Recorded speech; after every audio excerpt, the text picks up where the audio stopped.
we're not in a world where talent naturally rises to the top. So you work in a system that is rigged against you for a lot of the time. It's there to help you. But I think I'm just all for closing the gap between the artist's creative vision and the pressure that marketers are under. Their career is their fans. Yeah. The hardcore who are left behind, who still follow them around on tour and still buy their records even when they're not reviewed anymore, they're, released independently, or maybe they've just gone quiet.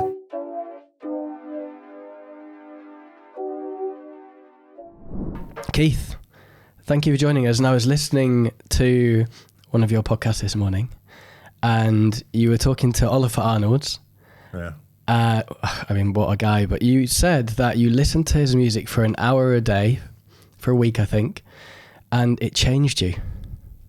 Yeah. So that says to me, one is, you are a true music head, a music person, but you also understand the power of music. Is that fair to say? Yeah, absolutely. That's why I got into doing the podcast in the first place, and doing everything I'm doing at the moment is advocating for just that, really, listening. Because I think we stopped doing it along the way.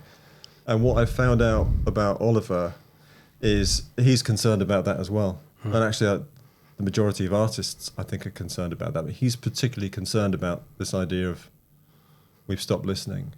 And I didn't know it, but he'd been doing this himself as well. So he'd been inviting friends around. He talks about this on the podcast, putting vinyl on, pouring a whiskey. More and more people are doing that, and I really love that. And for me, I've started, well, it's been a few years now, because since I got a turntable, I've started really just listening to albums and enjoying it, and it's quite addictive. I mean, I think for me, I'm one of those people at the moment who hasn't managed to carve out that time to do it properly. But I have been frequenting hi-fi listening bars, which has allowed me to, there's still distractions, but it's allowed me, I guess, to reconnect with the art form a little bit. And one example of that is there's one bar called Jumbie, actually, in Peckham that I went to. Okay. Hi-fi audio bar, amazing sound, and they have one turntable only. So the DJ's playing his stuff and everyone's dancing, and then there's a 30-second pause.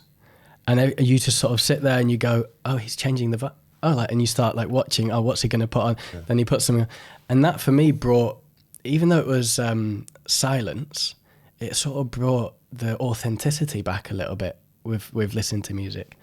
So powerful. And how was going on that listening journey, and also, I guess, the interviews you've carried out, because I think there's 80 plus with The Art of Longevity now. How has that connected you with the artists even further, or that creative process that artists go through? Yeah, not far enough. That's the thing. I think it's a journey. You can keep working on it. I love the fact you're going to listening bars. I'm sure that's a super trendy bar that you went to. The last one I went to was Space Talk in Farringdon. Yeah. I couldn't believe it, largely because I had my wedding reception in that bar over 20 years ago, and it was a different place. I went back there recently. Fucking hell, it's this is amazing. But what they've got there is incredible. Yeah. And I love that tradition coming back, and I think it's great because if you don't have the setup at home, which I appreciate a lot of people do not, haven't got vinyl, what have you, set up at home, then get out. If you need to get out to get away from the distractions and to enjoy the process of listening, do that instead. But yeah, for me, it's all about, with albums in particular, understanding the artist's journey, album by album, because that is how their career is plotted. And you kind of appreciate the phases they go through, the changes, the life stages, what their creative concerns were at that particular point in time, who they were working with. To me, that's exciting to me. Whereas we seem to be lost in the world of, viral spikes and things like that, which might be exciting when you get one, if you're in marketing, and it might be exciting to see one as an artist, but it only lasts for a few minutes. I think the real sort of quality of the appreciation between the fan and the musician comes from that sort of sharing of the journey, album by album. That's what I love about what I'm doing right now, really. There's very few things in life, I think, that that evoke emotion. Maybe like film, maybe you read something, but music for me is the most powerful, I think, because it can happen anytime. You know, you could be driving along, listening to a song, and then all of a sudden you're hit with this wave of emotion, which like completely overtakes you. And so what I've learned from the opening couple of minutes of the podcast is that you care about artists. You love listening to music. You carve out time for that in your life. But how did you get there? You know, was music always something? Because I looked at your digital CV, if you like, and I saw Spotify, author, podcast host, you know, a lot of different things in there. So how did it end up here? Yeah, over a long period of time, trying to sort of get closer and closer to how the music's made and to understanding the artist. I mean, starting back, you know, winding the clock back to the year 2000, that's when I came into music. I joined the IFPI, global trade body for the labels. I saw a job advert in the FT and applied and got the job. You know, long story short, I was working in pharmaceuticals before that.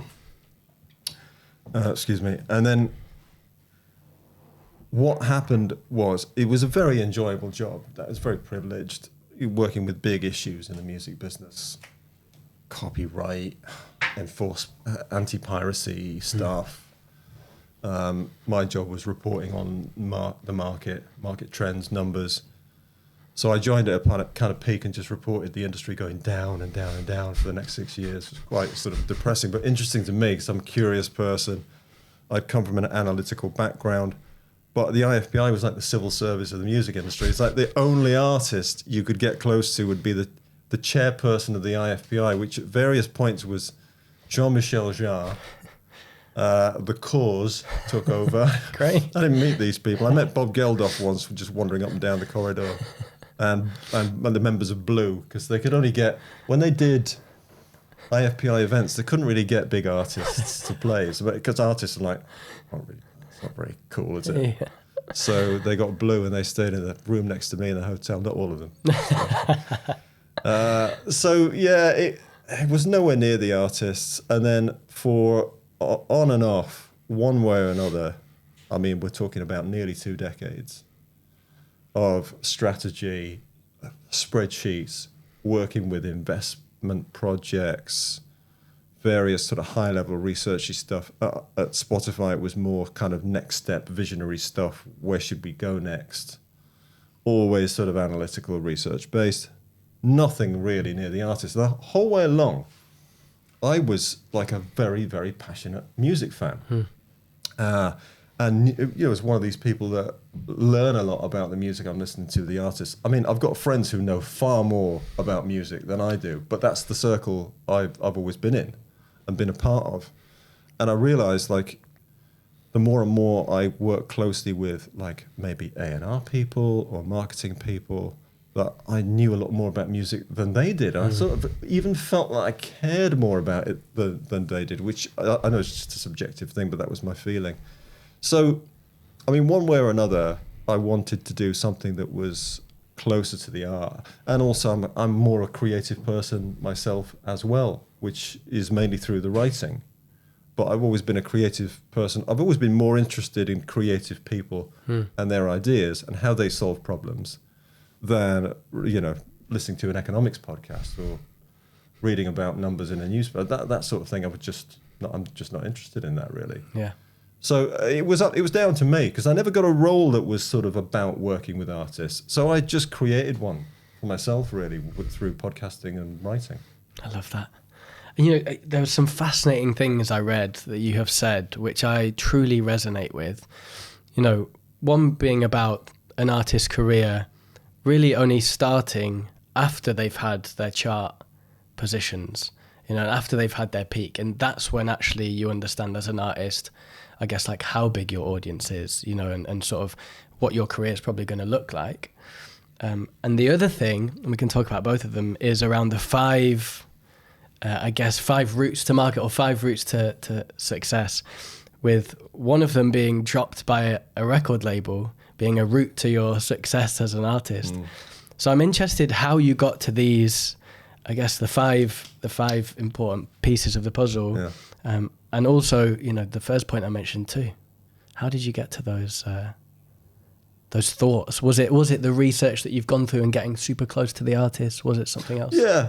It is a common factor across all artists that have lived and breathed it and survived it.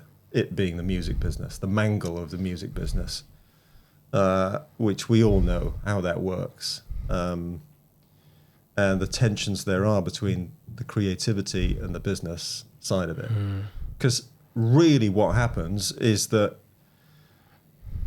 artists, in the purest sense, want to create something of meaning, which satisfies their desire to create, and then they get involved with the business, and the business corrupts that. So there's this kind of ultimate conflict there. But I mean, yeah, the artists who I've had on the pod, like Brett Anderson, a case in point, really. So I based the podcast originally on a quote by Brett Anderson. So I've interviewed Suede a couple of times. But it's not just Suede, it's all bands and artists who've been on the pod, who've been in the business for decades. Common ground. We've been through this. We've been through the hype cycle. We may not have been comfortable with it, or we may have been seduced by it. The idea of success, being on the cover of magazines, being on the TV, being in the charts, just goes on and on. I mean, the measure of success just goes on and on. Yeah. But they're all kind of fleeting. They all represent some level of fakery, and you can see why some artists are not comfortable with it. And it's kind of a weird situation because they kind of wanted it, but when they get it, they realize they don't want it. They want to either go back to the authentic days of, their early days of being an artist, or they want to just kind of get beyond the idea where they're not saying yes to everything and not trying to, comply with various industry stuff. So it's very, very common ground.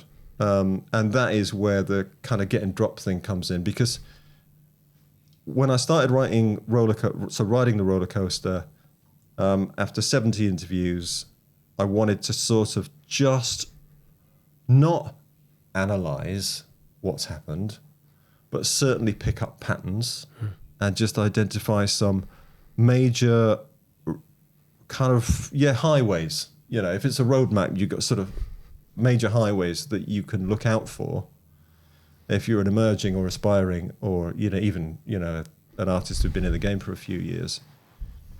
Just to give you a sort of sense of, right, okay, that's where my heroes are. They're in the various sort of lands I can see on the horizon.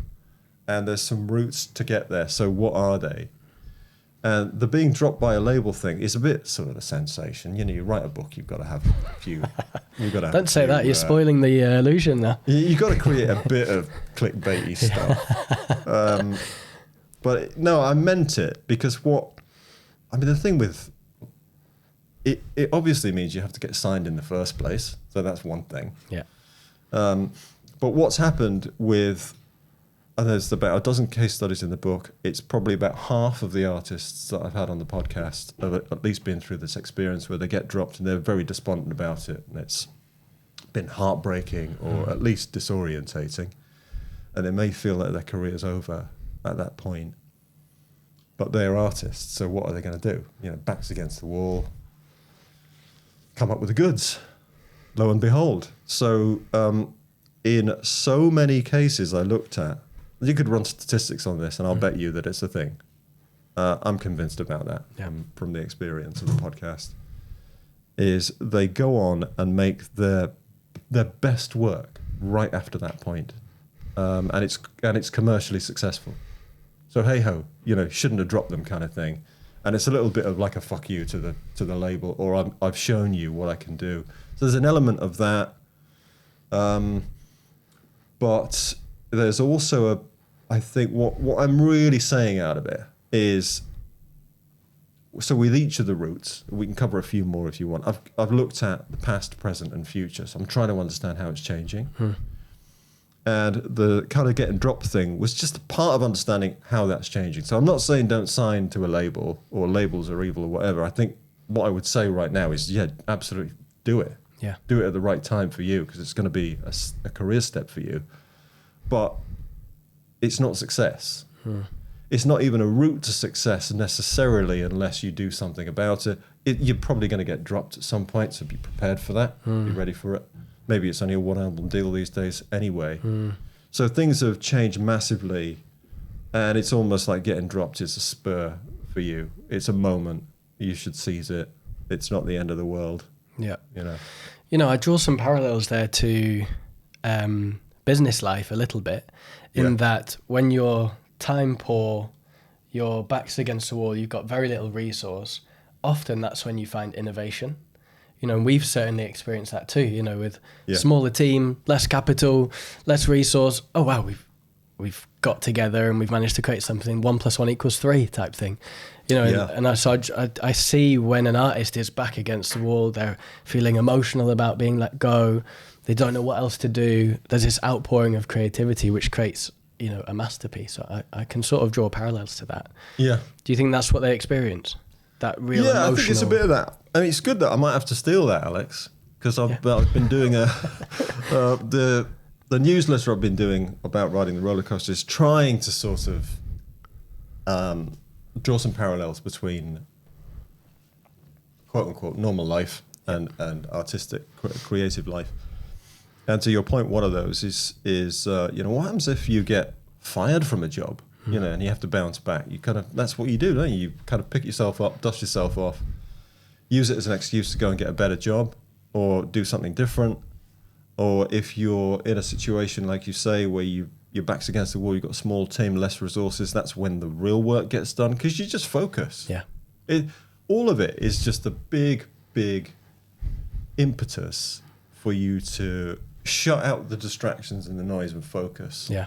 And actually, that's what I love about that particular route. And a lot of the themes in the book are around that, because the amount of distractions in life, I mean, if you're working in an office or you're trying to make an album,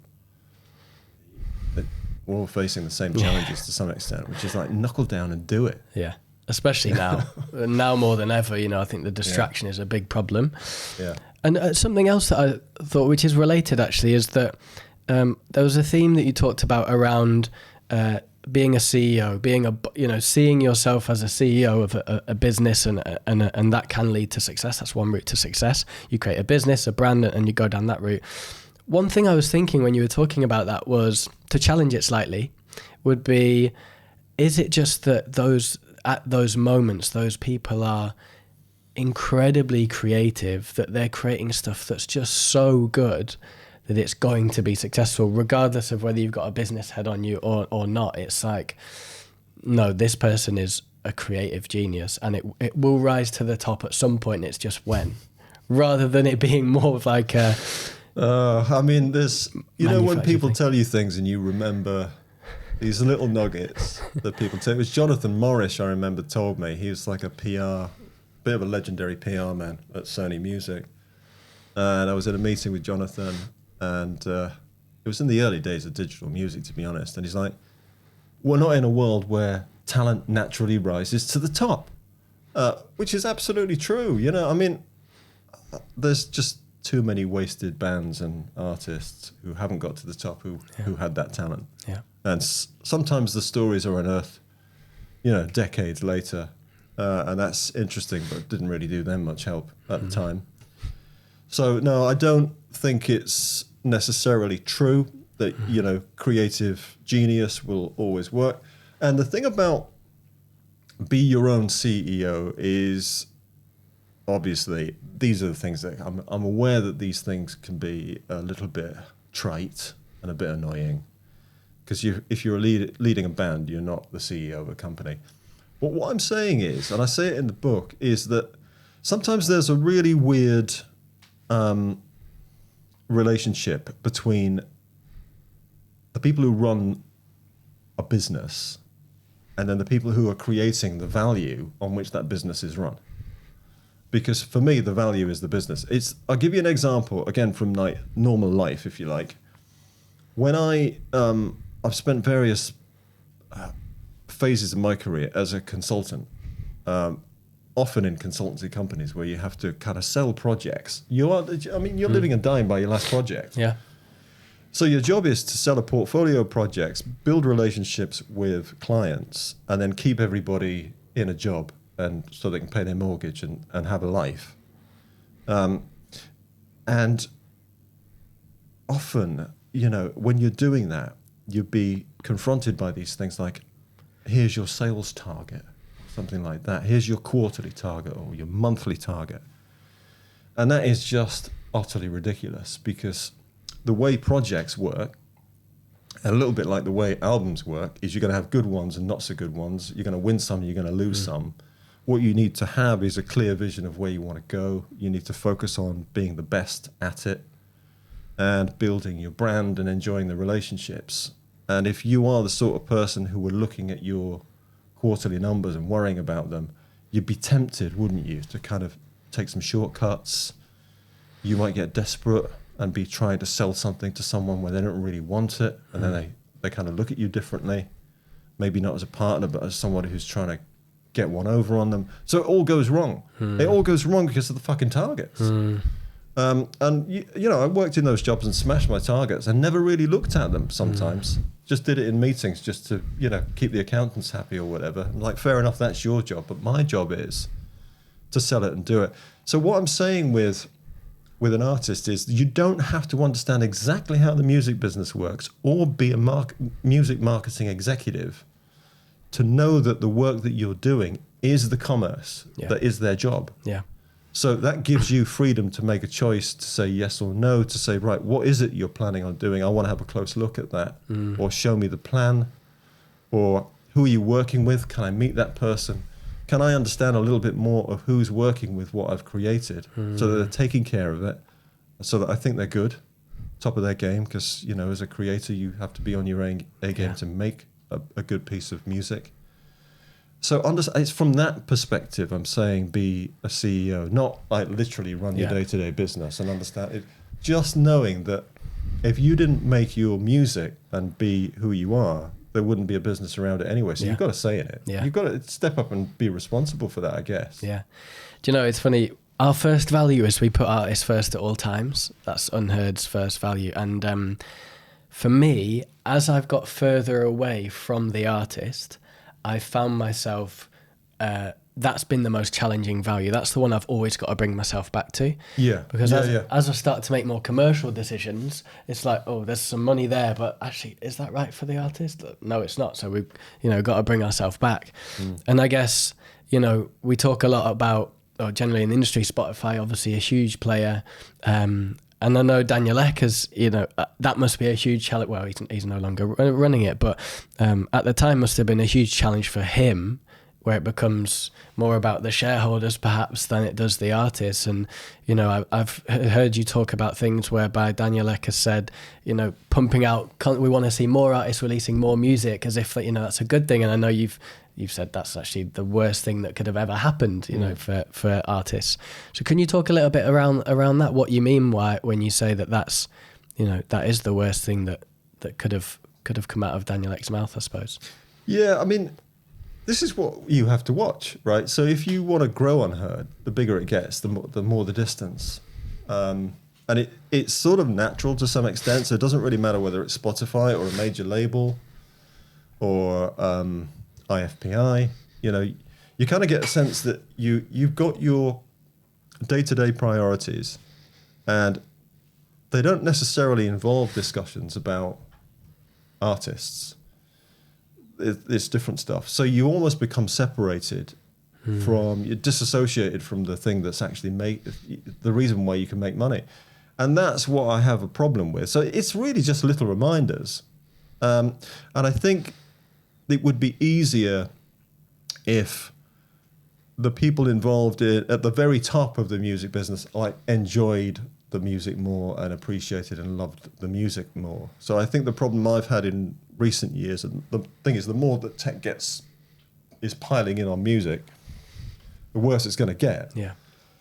You know, it's like the conversations taking place in the coffee shops in Silicon Valley with, you know, the crisp white shirts and, you know, those guys are not having the conversation you and I would have about music. We talk about artists that are up and coming, how they can get in the next step, or we talk about why artists last, what music we like listening to these days. They're not having those conversations. They're having a conversation about music as the product to which they are commodifying. Yeah. And I always had a bit of an issue with that. Still do, really. Yeah. Yeah. One thing that I'm seeing, and maybe this is a glimmer of light, maybe I'm a naive optimist to think that it's actually a thing, but one thing I'm seeing from conversations I'm having is it coming back to a human being. I don't want to say the moat around the business because that sort of makes this comment feel businessy, but, you know, for example, you know, A&R has been democratized by data dashboards. You know, anyone can be an A&R now. Look at the dashboard. What's popping off on TikTok? Great. Here's your offer. Job's are good 'un. But I'm seeing now, because of that, taste is becoming a moat in A&R. You know, and then for us in the business, it's a very similar thing. Is we could build a product very quickly now using AI, but actually the design and the feel and the thing that we understand about artists, that sets us apart, and the brand that we build in the network. So I'm holding on to this like glimmer of maybe we're coming back to the importance of human and creativity and art again. You're smiling at me. Maybe you think that's completely wrong. It never went away. That's the thing. So you know, you say we're coming back to it. I think what you're really saying is, in the work that you do, and you're in the throes, the cut and thrust of the music business, and the dialogue and conversation that takes place every day, which is very much kind of a bunch of red herrings in a way, just, you know, being thrown out there all the time. And it's always been the way, right? I mean, NFTs were a bit of a red herring. You mean you didn't buy? You're not sat on some? No, I'm not sat. I'm waiting for it to come back around. Yeah, so it never went away. I think what's needed, because there is a backlash going on. I mean, and the thing is, when you're as old as I am, you also see things come around in cycles anyway.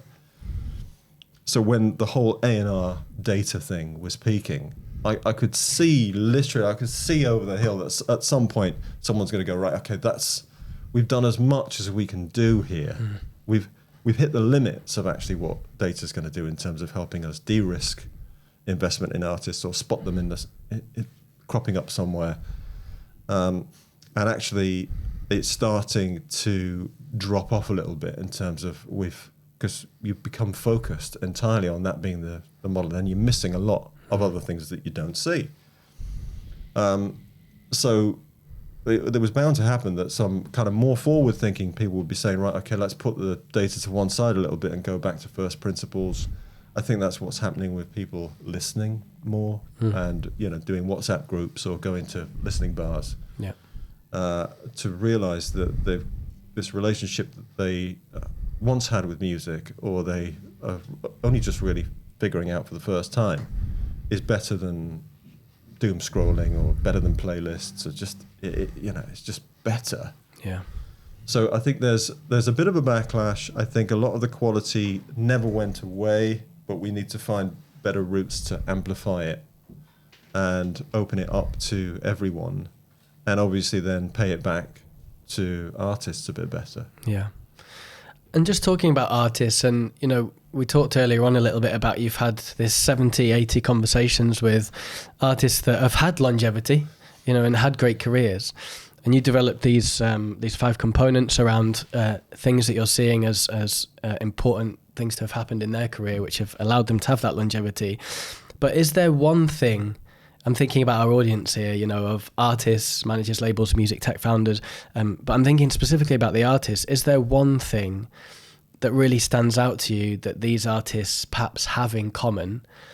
And I'm asking this question because we've had some creatives and artists on the podcast, and what amazed me was it wasn't necessarily a secret source, although you could see they were creative and talented and had something about them.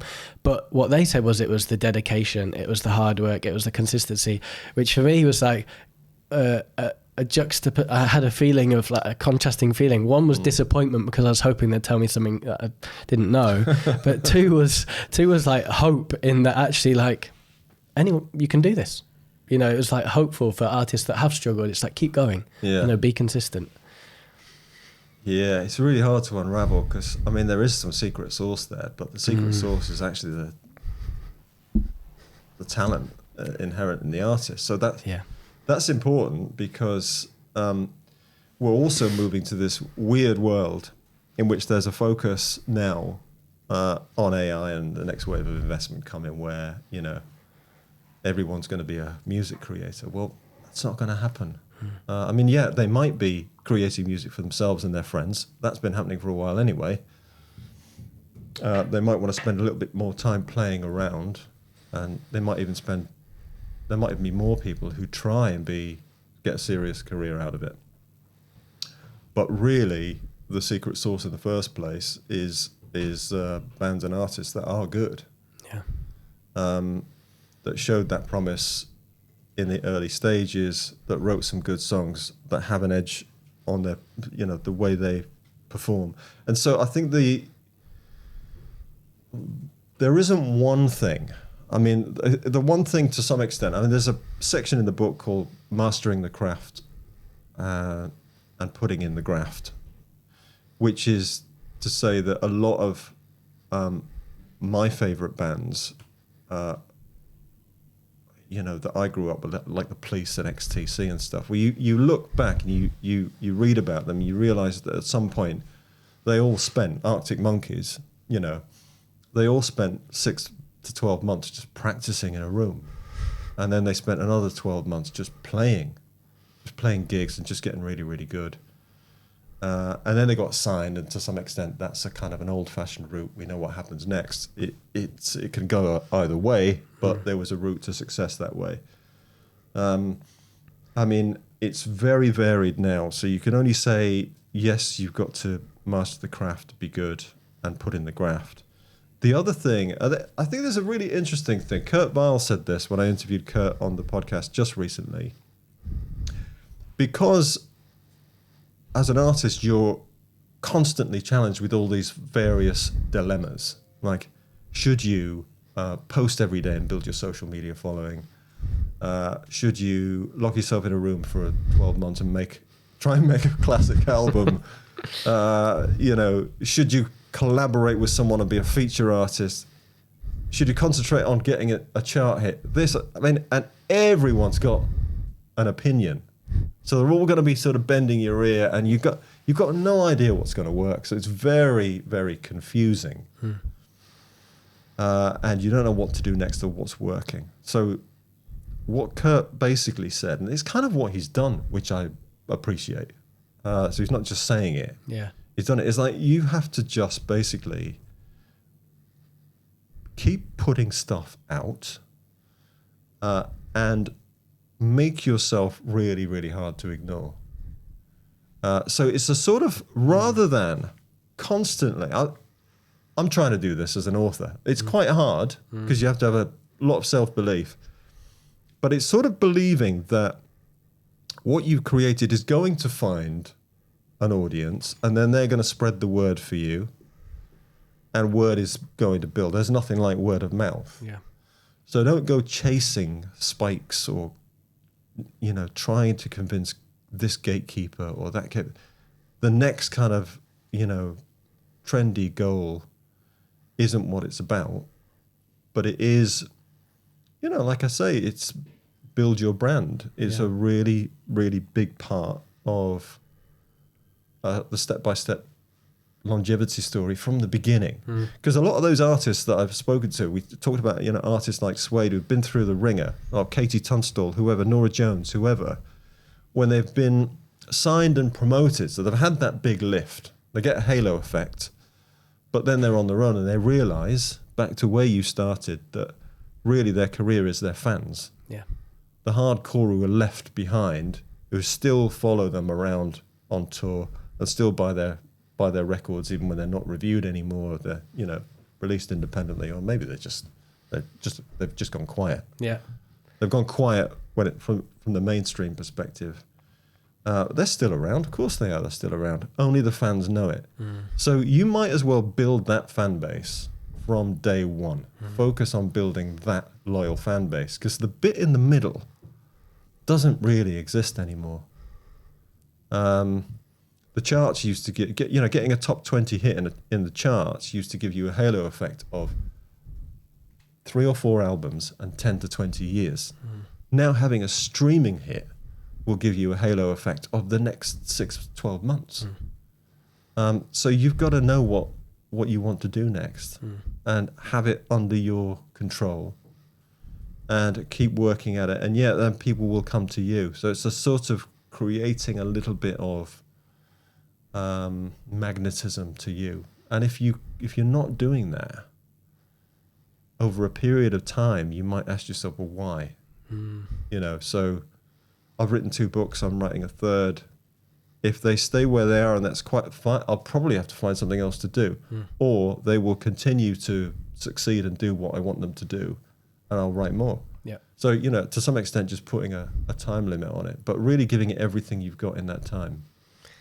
It's interesting because I listened to the Oliver Arnolds, we were talking about that interview earlier on, and he said a similar type of thing where he was saying, I'd be doing this regardless of whether it was a career or not. It's like his career allows him to check out the latest synthesizer and play around with that for 6 weeks, but he'd be doing it regardless. It's part of him. It was his passion, and I think that's what I see when I speak to artists now, where I think they've got something, because you just think they're just doing this because they love it. It's not that is success. Yeah, that is success. So I'm trying now because I had Jessica Hoop on the pod. That's coming out soon. Really interesting conversation, because she's a fantastic artist. And this is what I say to anyone who doesn't believe that the great artists aren't around today, because they absolutely are. To me, she's made records that are as good as Joni Mitchell records, but she's in a different age, so we're never gonna, you know what I mean? Yeah. She can't. She's been invited to a Joni Jam, I think, a few times. So she's got her foot in the door. Yeah, it's funny. Like, you can get, legends are sharing stages with, Olivia Rodrigo is sharing a stage with Robert Smith. Yeah. And they're making a point to do that. I think, and Madonna and Sabrina Carpenter, Madonna's making the point, and so is Robert Smith. These are great artists that are living today. So don't give me any of the nonsense around that. Yeah. But they're not. A lot of working artists like Jessica are not taking the time out to celebrate their own successes. So I asked this question: when was the last time you did that? And they honestly, nothing's coming to mind, because they're not succeeding in the charts. Touring's hard. It's hard. But actually, success as an artist is like, making great creative choices. Yeah. Knowing that you're progressing creatively, collaborating with more interesting people, music arrangers, that producer you've always wanted to work with, or has worked with one of your idols, getting you, collaborating. I mean, Kurt Weill collaborating with, I want to say John Cale. It's not John Cale. Cut that bit. John Prine. Kurt Weill collaborating with John Prine, one of his all-time musical heroes. What could be more successful than that? Yeah. So success through progress, success through choice, enjoying that kind of the intrinsic parts of it. I love that statement you made there, success through progress. That applies to, because it actually somewhat relates to Fraser T. Smith, because he was saying one of his core values he lives by is like momentum. So always moving forward, making sure he's innovating, and and then that drags me to another thing that Fraser said, which is somewhat aligned with what you're talking about there, in terms of it can take it does take time, you know, and it does take resilience too, is that he worked with Raye in 2014 on one of her first projects, and then in 2024 she was an overnight success, you know, with the latest. So I think that's a big thing that we see when we're speaking to artists too, is, you know, you're creative, you're clearly talented. Yeah. This could take 10 years. You know, how much do you want it? Yeah. Well, I mean, I loved that because I watched that episode, and of course, yeah, he's worked with great artists, and he's absolutely right. The other thing that is remarkable is, so in the case of Raye, is that she's worked against a system that's rigged, right? So she's actually had to overcome those near disasters that have slowed her down. Yeah. So getting through that, kind of, you got to sort of almost use that as energy to move forward with and find a way. And again, just keep on progressing and getting better. Yeah. Because, I mean, yeah, we're seeing a lot. I mean, I'm thinking about James Blake, you know, what he's doing at the moment. Really admire it, you know, just speaking out. Yeah. Los Campesinos, you've seen what they've done with their releasing their tour accounts and how much they made from their last album. It's funny, all the numbers are kind of coming up like the album cost 30 grand, we made 30 grand. Yeah. The tour cost 100 grand, we made 100 grand. Okay, the message here is consistent.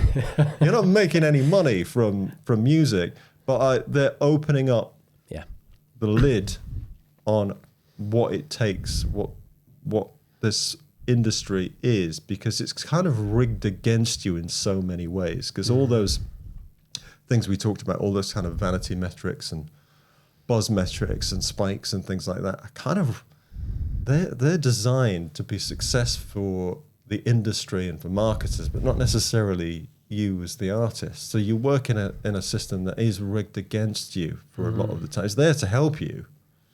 But I think I'm just all for closing the gap between the artist's creative vision and the pressure that marketers are under for short-term success. Yeah. Because it's not working. Yeah.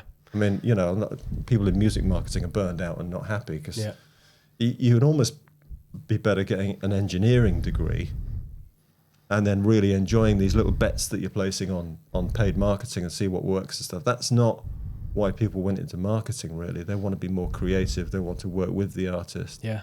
But no one's giving them the time and giving them the freedom to kind of make mistakes or take risks.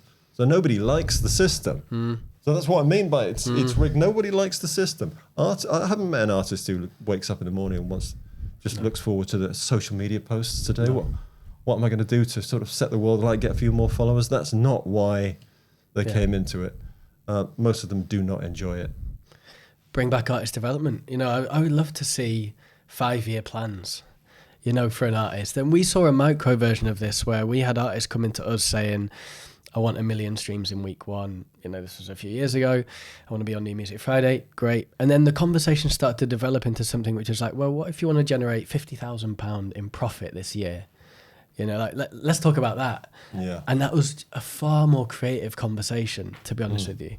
And this is a slight tangent, but something similar around a problem we're seeing with the 60 seconds of fame. You know, the viral hits, where you said the ripple effect is sort of 6 to 12 months of success. I was listening to a talk in the live sector, and they were saying about warm-up DJs, how important they were 10, 20 years ago, and they could warm up the crowd, they could build the crowd. And now what's happening is the warm-up DJs being booked have had these viral moments, and they don't know how to warm up the act, and so they're just sort of hammering smash hit after smash hit after smash hit, and then the headline comes on, and he's like, "You played all my hits." Like, you know, that's not what we want. You stole my thunder. Yeah. So it's a different form of like challenge that we're seeing with the art and the way that artists are breaking, and they've not had a chance to develop and understand what they should be doing at certain times of their career necessarily. Yeah. But it feels like it's somewhat tangential to what we're talking about. You talked there as well about the industry, you know, being rigged in some way, shape or form. Like, is there a scenario where we can have a win-win? where the artist wins, the label wins, and the people in between, you know, the tech platforms win as well. Is that a possible outcome to? Yeah, that scenario plays out, doesn't it, occasionally? I think that's the dilemma that we've got with the system, because it's both dysfunctional and yet it functions occasionally well, which is definitely not a functioning ecosystem for sure. But you get these little windows where the artist is happy and grateful to working with the label's happy with the commercial performance. Obviously the platforms get to benefit from that. That's still happening, thankfully, on a not as regular as it should basis. And I do think that when we have these successes, say Charlie XCX with Brat, for example, or Olivia Dean, right, really big success for Universal. I'm sure she's very happy with what the label's done to help her album succeed so well and for her to become a global star. I think that's almost like we want more of that. Yeah. I don't think there is an artist who's being honest with themselves who wouldn't want some of that. Maybe they don't want it to be like, you know, at that level of pressure or whatever. But it sort of is a bit of a throwback, where you can spend a bit of time crafting something. You can enter into a relationship with those who are going to represent you, who really get it, and they're going to work it for some time, and that it does take off. And both those examples took a long time to actually take off, you know. Yeah. And that's when the system does work. And I just almost wish, I mean, it's interesting because the other book body of work I've taken into two of the majors. I've got another meeting coming up with another of the majors. And the reaction to it's been really good. And I see around the table, maybe it's just those who are pitching up to these talks, that it's all the progressive types who really want to change something and do something better. And so the questions they're asking me are all the questions you're asking me. It's like, how can we represent the artist's vision better? How can we not get distracted by the day-to-day? How can we work with the platforms but not always just have to follow their rules and formats? All those questions, I think, are within the capabilities of a lot of creative people and teams within companies. But I do think there's a lot of... it feels to me like it's really hard to speak out without feeling like you're challenging a system that at the moment is designed to extract a lot of value. Yeah. You know, the way catalogs are being traded, the way deals are being done, AI deals now being done, is just another level of extraction. Yeah. And that's the game that's playing out at the corporate level.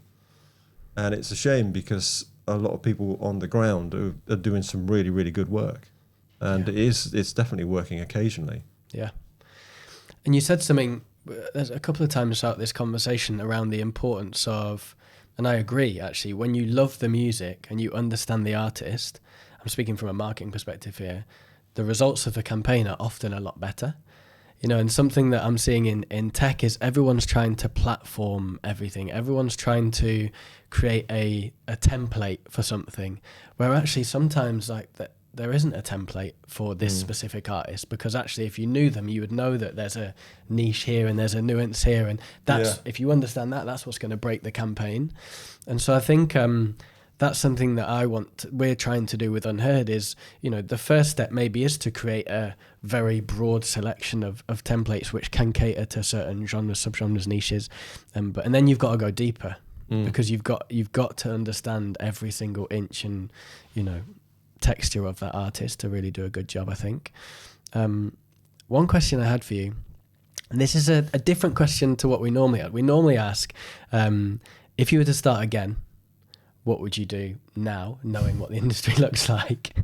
But you've had such a varied career. I'm not sure if that's a good question to ask. I think what is maybe more interesting, knowing what you know, is what do you think is next? It's a big question in terms of the way we interact with music. So obviously we've gone from, analog experiences, vinyl, tape, CD, streaming.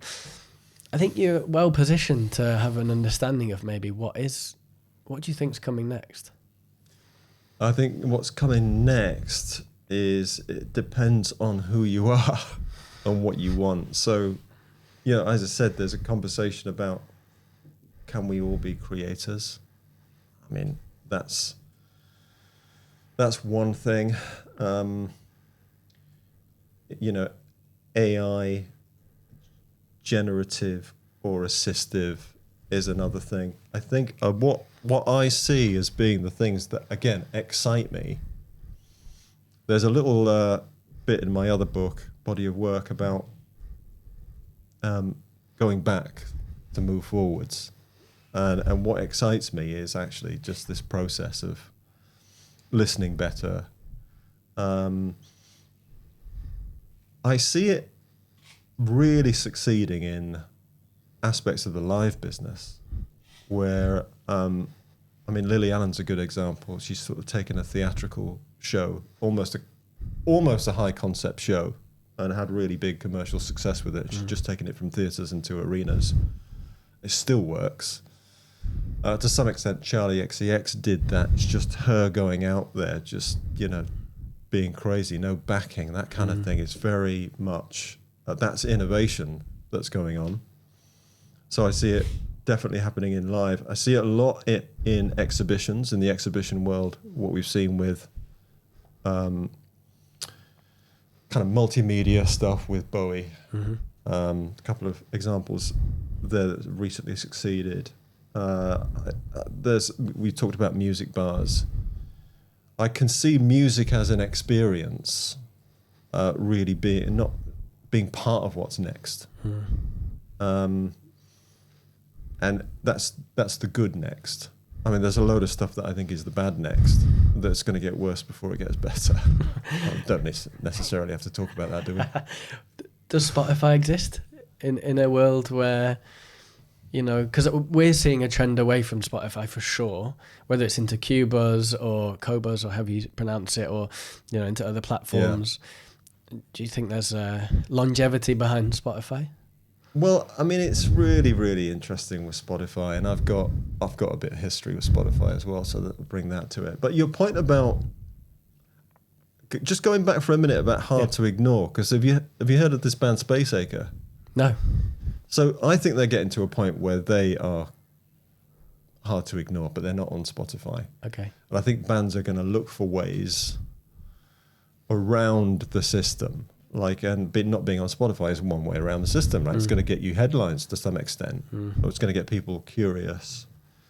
In a way, with Spotify, it's such a weird beast, because when I was there, and this is almost 10 years ago now, when I had a spell at Spotify, when we were kind of doing all this work about what's next and what's the next big play, my thing was like, music is next.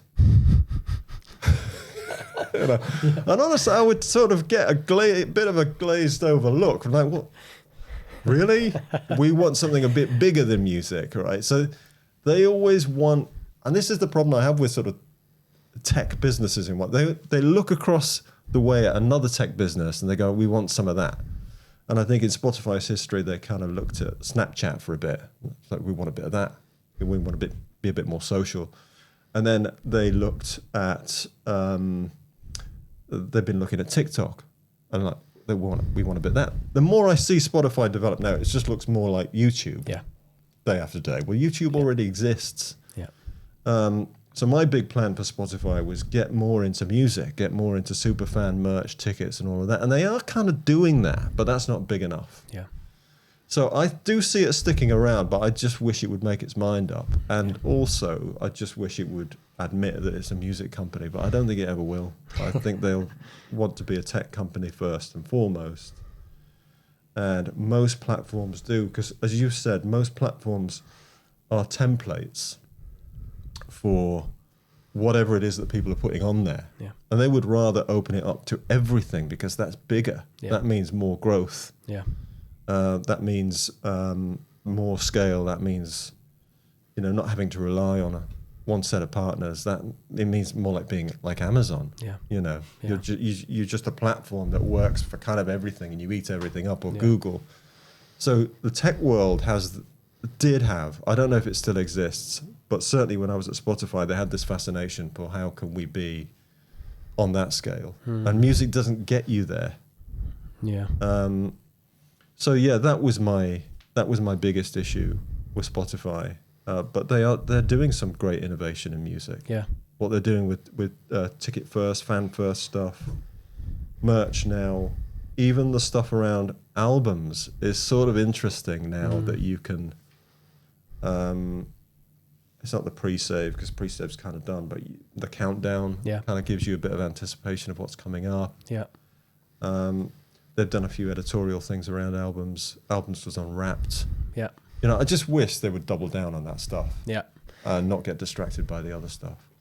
We again, I'm drawing some parallels. We get asked all the time, mainly by potential new investors. I think I can say this. Are you going to get out of music? You need to get into the creator world and the sports world, and my answer has always been the same, which is we're doubling down. We're doubling down on music because from our perspective, it's a big enough market. There's lots of new artists coming through. We can serve them across their whole career, blah, blah, blah. But I can see the draw into the other industries, and we've tested a few things in other industries and it's been quite successful. But I think for us, let's solve this problem first, and then we can see what else is out there. I think that's... Yeah, I mean, I can see why they're asking the question. I think, Daniel Ek probably got the same question from, institutional investors.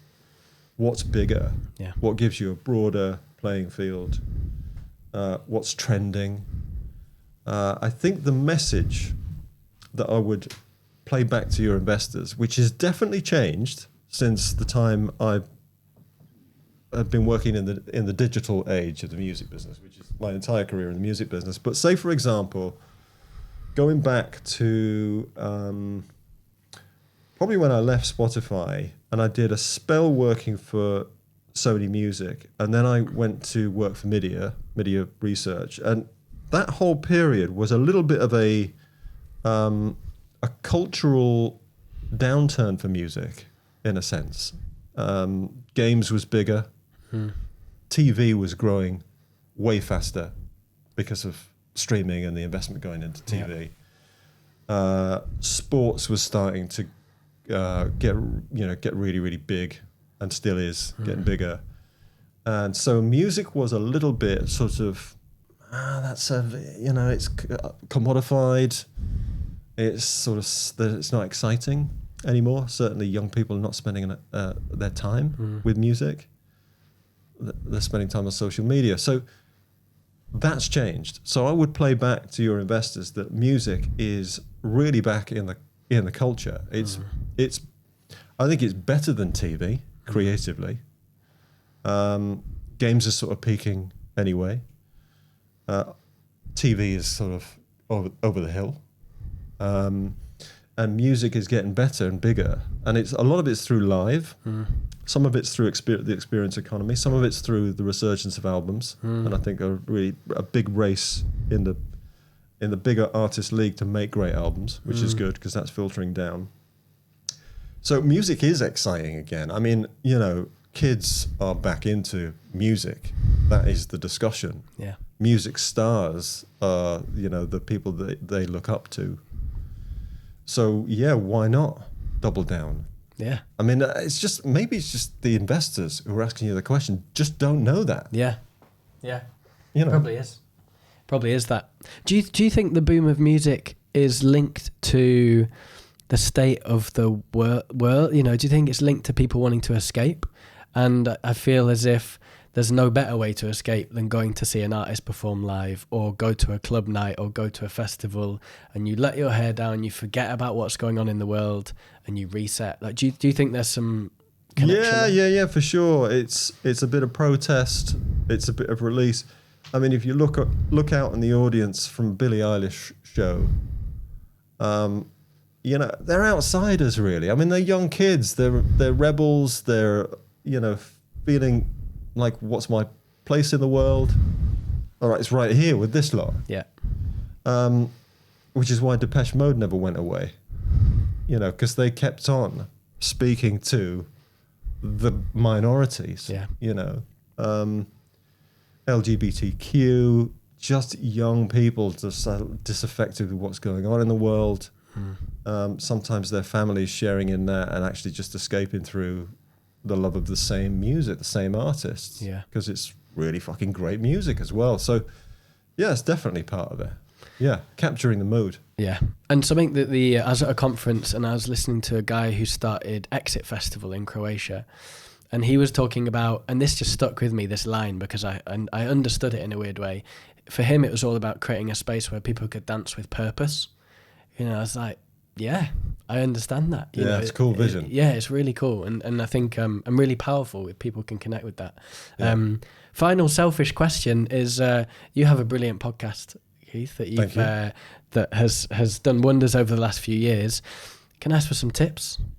You know, what do you think's worked for you in terms of creating something that has staying power, is interesting, has built an audience?